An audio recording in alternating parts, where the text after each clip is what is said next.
Hai, selamat datang di seri video tutorial literasi informasi. Melalui video ini, kalian akan belajar cara efektif mencari dan menggunakan informasi untuk mendukung aktivitas perkuliahan. Pada video kali ini, kami akan menjelaskan mengenai tutorial dalam melakukan evaluasi informasi. Yuk, simak videonya. Langkah pertama adalah evaluasi jurnal. Evaluasi jurnal ini mencakup 5 aspek. Simak ya. 1. Peer reviewed. Jurnal peer review memerlukan informasi ditinjau oleh pakar di bidangnya. Publikasi lain mengisyaratkan bahwa informasi tersebut hanya ditinjau oleh editor. Berhati-hatilah terhadap publikasi yang tidak menjalani proses peninjauan sama sekali.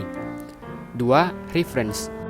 Kunjungi publikasi asli yang dikutip diperlukan untuk mendapat perspektif penuh dan memverifikasi bahwa kesimpulan penelitian tidak salah kutip atau disalahartikan dalam sumber kutipan. 3. Akurasi. Penulis mungkin tidak teliti dalam meliput sumber informasi. Periksa dahulu ya bahwa fakta dikutip dan diwakili secara akurat. Perlu diketahui bahwa informasi dapat diberikan di luar konteks atau dipilih secara selektif untuk menyelaraskan pendapat penulis. Anda dapat melihat kebenaran informasi dalam artikel asli yang dikutip oleh penulis. 4. Objektif. Tulisan ilmiah bersifat kritis dan disajikan dengan gaya yang objektif. Penulisan kritis menanggapi argumen yang logis terhadap hipotesis penulis.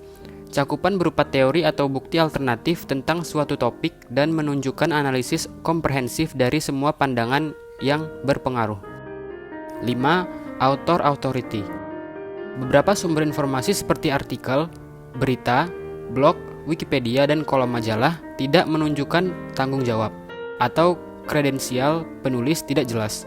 Anda dapat menyelidikinya dengan mencari universitas atau afiliasi organisasi terpercaya mereka. Anda juga dapat mengidentifikasi pekerjaan tambahan oleh penulis itu melalui pencarian basis data. Selanjutnya, langkah kedua. Langkah kedua adalah evaluasi informasi web. Sama seperti step 1, step ini berlandaskan 4 aspek. Yang pertama, author authority. Beberapa sumber web dengan jelas menunjukkan penghasil informasi. Ada juga yang tidak memberi indikasi tanggung jawab penulisnya, sehingga nilai akademiknya sulit ditemukan. 2. Accuracy and completeness. Berhati-hatilah terhadap situs web yang tidak menyediakan sarana untuk memverifikasi keakuratan dan kelengkapan. Akurasi diverifikasi dari referensi atau kutipan untuk informasi yang diberikan. Hindari situs web yang tidak memberikan informasi kutipan lengkap. Ingat, Anda sedang membuat karya akademis. 3. Stability. Informasi yang dipublikasikan di web sering berubah dan mungkin hilang sama sekali. Tapi, ketidakstabilan informasi web mungkin bukan indikator nilainya bagi penelitian Anda.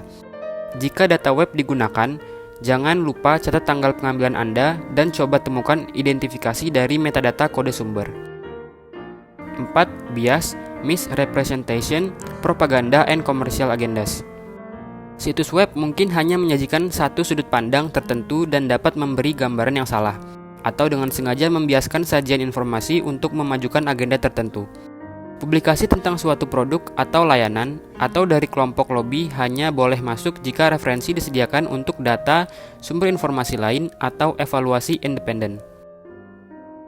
Yap, sampai di sini penjelasan tentang cara mengevaluasi informasi. Perlu diingat teman-teman, bahwa ini adalah tahap ketiga dari serangkaian aktivitas pencarian dan penggunaan informasi. Pastikan kalian tonton video berikutnya yang berisi tentang etika penggunaan informasi. Sampai ketemu di video lainnya.